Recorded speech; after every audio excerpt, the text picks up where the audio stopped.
আসসালামু আলাইকুম। ৫ জোড়া কবুতর লালন পালন করে মাসে কত টাকা খরচ এবং কত টাকা প্রফিট হবে তা নিয়ে আলোচনা করব আজ। প্রথমে কবুতরের ঘর বা বাসস্থান কম খরচে বানাতে হবে বা কিনতে হবে। আপনারা যে কোনো একটা করতে পারেন, বানাতেও পারেন বা কিনতেও পারেন। কবুতরের ঘরটি সেট আপ করার পর কবুতর কিনতে হবে। দেশি গোল্লা পায়রা দিয়েই কবুতর পালা শুরু করতে পারেন। আমার পরামর্শ হলো দেশি গোল্লা পায়রা দিয়ে শুরু করাই ভালো। তো আপনারা ৫ জোড়া গোল্লা পায়রা কিনতে পারেন, যার প্রতি জোড়ার আনুমানিক বাজার মূল্য 400 থেকে 500 টাকা। আমরা 500 টাকা করেই ধরি। তাহলে 5 জোড়া গোল্লা পায়রার দাম আসবে 2500 টাকা। কবুতর কেনার পর কবুতরের খাবার খরচ আছে।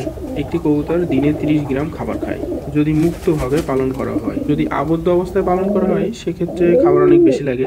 তবে আপনি যদি লাভবান হতে চান তাহলে অবশ্যই মুক্তভাবে পালন করতে হবে। তো আমরা ধরতে পারি মুক্তভাবে পালন করব, তাহলে একটি কবুতর দৈনিক 30 গ্রাম খাবার খায়।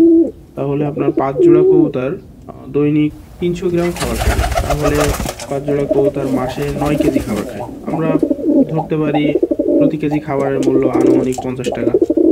তাহলে 450 টাকার খাবার মাসে খাবে। এবং এই 5 জোড়া গোল্লা কবুতর থেকে আপনি প্রতি মাসে 5 জোড়া বা কখনো 4 জোড়া, 4 থেকে 5 জোড়া এর ভিতরেই পাবেন, বাচ্চা পাবেন। বর্তমান দেশি গোল্লা কবুতরের বাচ্চার দাম বেশ ভালো। প্রতি জোড়া আনুমানিক 250 থেকে 300 টাকা বাজার দর পাবেন। আমার এইখানে বর্তমান 250 টাকা করে চলতেছে। অনেক জায়গায় এর থেকেও বেশি 300 করেও চলছে। আমরা আনুমানিক 250 করেই ধরি। 250 করে হলেও 4 জোড়া বাচ্চার দাম 2000 টাকা। 5 জোড়া কবুতর 1 মাসে খাবার খেয়েছিল 950 টাকা এবং বাচ্চা বিক্রি করে আমরা পেয়েছি 2000 টাকা। তাহলে আমাদের 1050 টাকা প্রফিট থাকবে। এখন এটা যে প্রতি মাসেই হবে এমনটা না, কখনো কখনো প্লাস মাইনাস হতে পারে।